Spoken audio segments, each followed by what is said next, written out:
stop serving that Asian. Come over here. That guy literally went to his car and pulled out a shotgun, aiming at us. You'll start crying.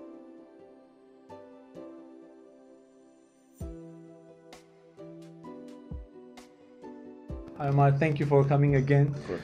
There's one thing I've been reading from the news recently. There was always some issues between Caucasians and Asians. You know, they have their attitude towards the other people or like other races. Asian hate. But yeah, I just didn't want to name it because I just don't know how comfortable you are. I know you're my friend, but I'm not really sure. For us and for the audience. Yeah. Asian hate, as you stated, so I can say it. Asian hate is rising recently. Yeah. Can you tell us why Asian hate is rising? Asian hate is rising most definitely because of COVID.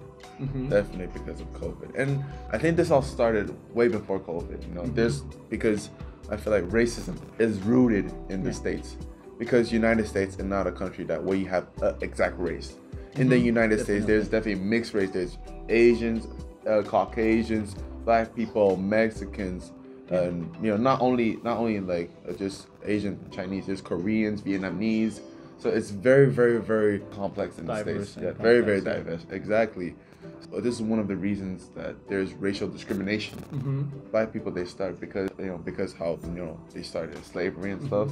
And then Asian people, I think when Asian people comes in as well as comes into the States, they had some a certain degree of racial discrimination towards Asian as well.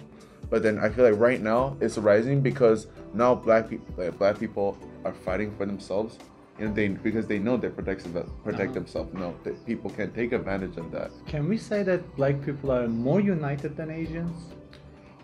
I wouldn't say Black people are more united Asians, because like Asians, like Koreans, they're pretty united as well, you know, and Taiwanese are pretty united sometimes. But I think because Black people, they're just sick and tired of people being racist towards, abusing, you know, because they've been started from the bottom since the beginning of history, of Black history, and they think they came a long way through life. They're not gonna let themselves be humiliated, because Asians are more the quiet type. You don't usually see Asians fight backward, you know. Yeah. But they just get away from the situation that like they just get away. Exactly. That's how white people. That's what white people perceive, or stereotypical perceive Asians. So that's why you see like an old granny, for example, in the train station or whatever. People are just sitting around, and there's just or even kids want to mess around with them because they're racist.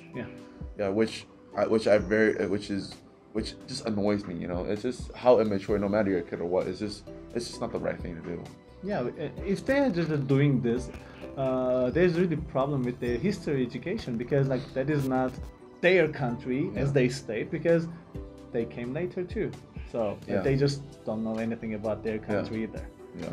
So mainly it's not about COVID. It existed before COVID too. So did you have any such experience? You know, I'm Asian, but like I don't look super Asian.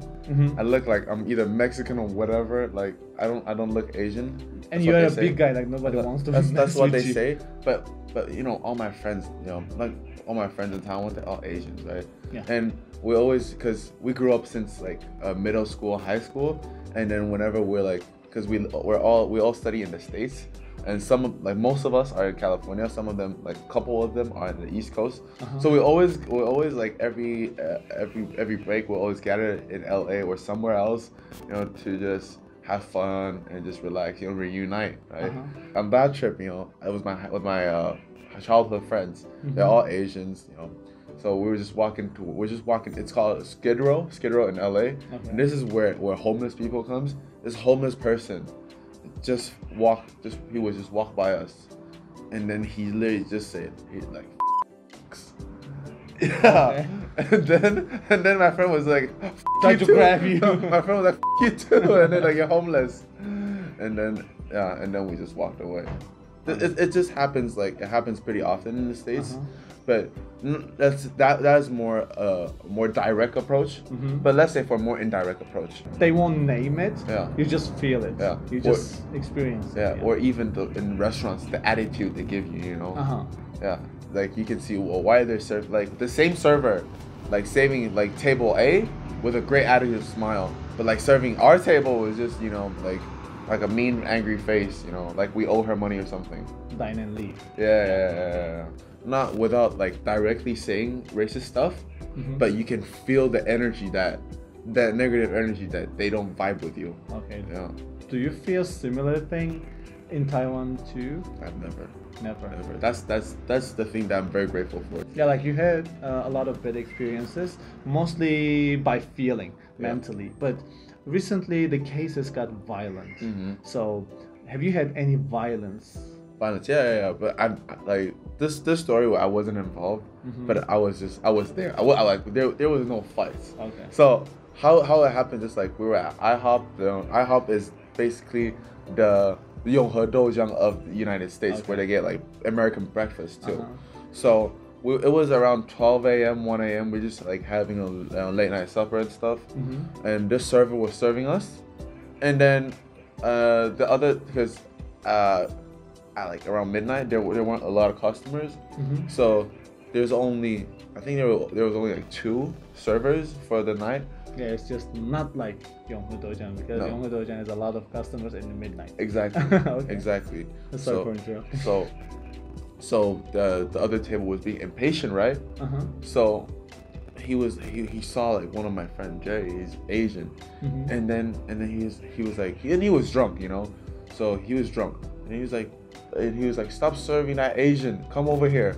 And then to the server, and that server was like shocked. I was like, please wait a moment, sir, you know. And then she's still taking my order and stuff. And then my friend Jerry just stood up, was like, you know, what was that for, you know? And then they had like a quarrel and argument, and then because Arizona guns are legal, right? Okay. And then he was just like, do you want to take it outside then? And then so we went outside, and then my friend Jerry, you know, we still want to talk, you know, was talking trash with him. That guy literally went to his car and pulled out a shotgun. Like he was aiming at us. He was aiming at us like a fully loaded shotgun. And then but like Jerry had a pistol, but then he was just right there and he had a shotgun. Texas comes into my mind. Yeah. Like Wild West. Yeah. Okay. So he just pulled a gun. It's like, what you gonna do? And I was like, yo, you're drunk. You guys are drunk. You know, let's end the night, okay? Everybody, let's get food. So I just said, no, let's not end it that way. You know, things are gonna get way ugly and worse. Let's just go our separate ways. So that's how it ended. Wow. Yeah. Okay. Like from the news or the coverage, you don't really get that kind of, you know, encounters. Yeah. But yeah, like those things happen to you every now and then. Yeah. So how do you react to racism? Not like saying like people should treat other equally, but at least with respect. Yeah, that's how I feel about it. What is your first reaction? Like, how do you handle the situation? Me, I'm more of an emotional person. Okay. So you'll start crying. I will, and then I'll just, you know, eat a case of chocolates and that's it. But fresh. Yeah, I'll prefer that. But usually I'll get more like mad and angry, emotional. Always learn how to protect myself. So I always have to stand up for myself. Standing, for your case, standing is enough because you're a big guy. So nobody's gonna get close to you. You're like, you just stand. That's all. But then, so that's why I think that's one of the reasons I always get triggered. So because I always have that sense of, I have to protect myself. You know? But in Taiwan, I wouldn't have this sense because everyone is just so friendly. Even if you don't know the person will still be genuine and respectful to you. Yeah. They disrespect you if you are kinda aggressive.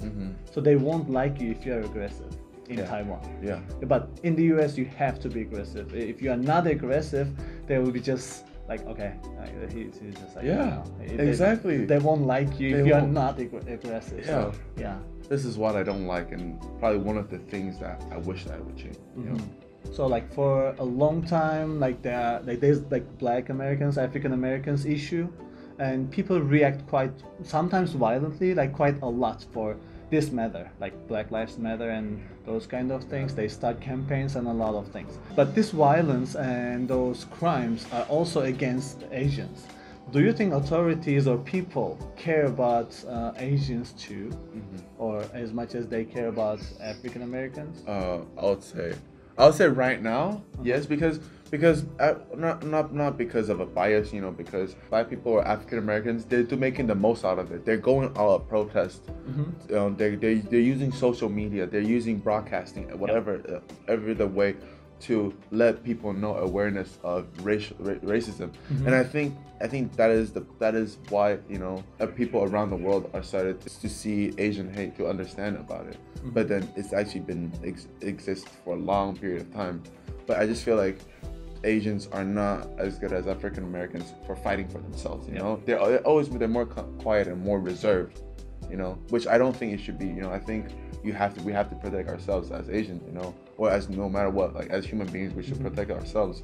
It's because of Asian hate, people, like all the Asians around the world, especially like young kids, like or like college students like me, we use the power of social media to promote. And I think this is the perfect and the best way, you know, in the most effective way, you know, as an international scale. I feel like Asians don't really bring this much, or like they just, you know, try to close the issue. They don't bring it much. So of course there are many things. I'm not a professional for this. I'm not a lawyer. I don't know the laws a lot, but there must be something to bring this issue, because like if you give courage to people to do so, they will just dig a lot. So they will try to take more advantage tomorrow. Exactly, I completely agree. Yeah. Exactly. So there must be something to do. What do you think people can do to make the situation better? I think the greatest thing right now you can do, like with zero effort, is just raising an awareness through social media, throughout internet. That's actually the easiest way and the most accessible way. There's the first reason why I'm making this video, because like people should know more about that. Like if it's in the US right now, it will come to somewhere else for sure. So people shouldn't just stay silent against that. So I'm just trying to do or help the situation with this video. I hope it reaches many people and like people can understand as well. Yeah. Hopefully. Thank you, Omar, for sharing your experience and your thoughts and everything. This is the end of our video. See you next time, guys. Bye bye.